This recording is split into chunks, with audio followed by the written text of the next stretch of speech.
Hello once again, everyone. Welcome back to part 2 of the rant slash discussion. Now, first of all, there was actually a few little tidbits on the new 3DS that I forgot to mention. One being that it has built-in NFC, so you would not need to buy the 3DS extension thing that we already know about. As well as, I noticed that they've moved the cartridge slot where you can put your games in. It's no longer on the top part. Now it's apparently on the side next to the left thumbstick or analog stick, which seems like a weird place because your hand might rub against that and like accidentally eject it, in my opinion. I don't know. I'd have to see more of it, but again, seems stupid to me. Whatever. The SD card has now been moved to the bottom near the headphone jack, which actually, let me just check my 3DS real quick here. Okay, so the head jack is still in the same spot. I was just looking at my 3DS there. So that was the only things that I mainly missed, but I also wanted to say that it seems like this is going to, in my opinion, I think the new 3DS is going to flop. I think it's going to be like the Vita. That's a really harsh thing to say, but hear me out. First of all, is there an exclusive Pokemon on it? No. No, there isn't. Not yet, anyway. Also, unless they did Pokemon Z as an exclusive, which would be kind of like, wow, what the hell. But another thing is, pretty much every single early adopter of the 3DS, like myself, like if you bought it day one, the original 3DS, and you helped Nintendo get through the game drought, you supported them, and then they gave us the ambassador games and everything, we all feel like this is a big fuck you from Nintendo. Like a big middle finger saying fuck you. But I don't know, that's just I've seen almost no people saying that this is a good thing. No one has I've seen no one say anything like, "Oh, I definitely have to get this." I've seen everyone say things from like, "Damn it, why would I have to give up my limited edition Zelda 3DS XL or whatever to play these other games, and why split the library of games up between two different 3DS systems?" And it's not going to end well. It's just not. It's going to either confuse some people. Some people are going to flat out refuse to buy it. Some people will be like, "Oh no, fine, I'll buy the fucking thing," and they'll mumble their way through it and everything. But I don't know. And I did have one other thought that crossed my mind, was we haven't had a Metroid game on the 3DS yet since the 3DS has been out. So I was thinking, what if they wanted more power out of the handheld, so Metroid could come to the new 3DS as a new 3DS exclusive?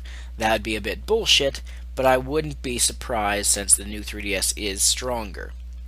As well as, imagine if they did Majora's Mask 3D as a 3DS exclusive now, or new 3DS exclusive. But it just seems stupid that Nintendo does this, because now it's like you're competing against yourself. You're going to have the 3DS competing against the new 3DS, unless you're all of a sudden going to stop doing original 3DS games, in which case I don't know what to think of you anymore, Nintendo. But anyway, I don't want to continue on any more with this new 3DS crap. I want to get on to the other points that I wanted to do in this video. So first of all, here we have that there's some new fancy covers for the Nintendo 3DS. I guess it's, yeah, for the new one.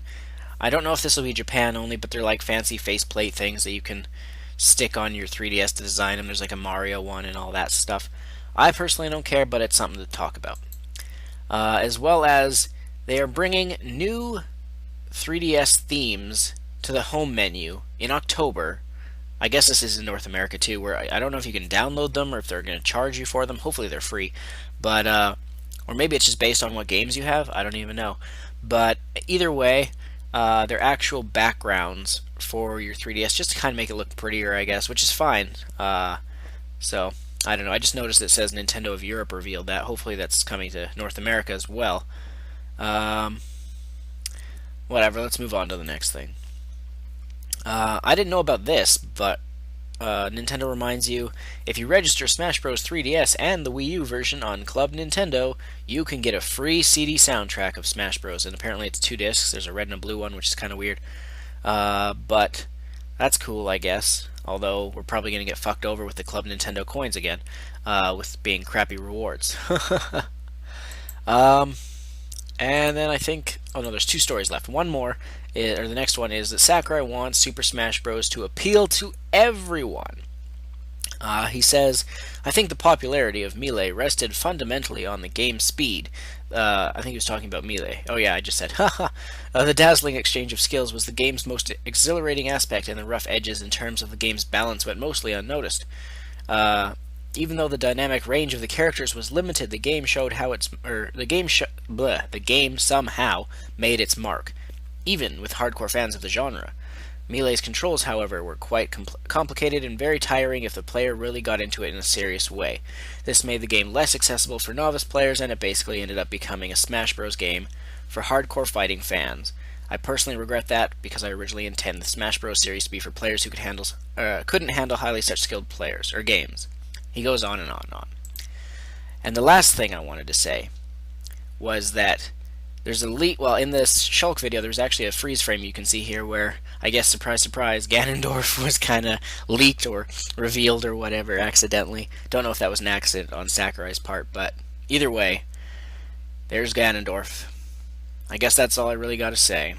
So stay tuned, though. More videos coming soon, as always.